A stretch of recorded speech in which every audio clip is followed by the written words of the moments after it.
వ్యక్తి కట్టెల వ్యాపారి దగ్గరికి వెళ్ళి నాకు ఏదైనా పని ఇప్పించండి, నేను పని చేస్తాను అంటే, సరే నేను పని ఇస్తాను, కానీ నువ్వు ఎంత పని చేస్తే దానికి తగ్గ జీతం ఇస్తాను అంటే, అలా కాదు, నాకు 100 రూపాయలు కావాలంటే అలా కుదరదు, నువ్వు ఎంత పని చేస్తే అంత ఇస్తాను అంటాడు.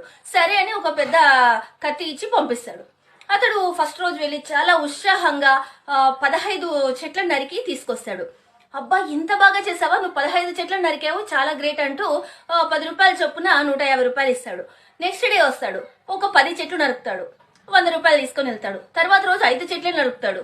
అది ఏంటి అనుకుని సరే అని 50 రూపాయలు తీసుకొని పోతాడు. నెక్స్ట్ రోజు వస్తే అతడు ఒక్క చెట్టే నరకగలుగుతాడు.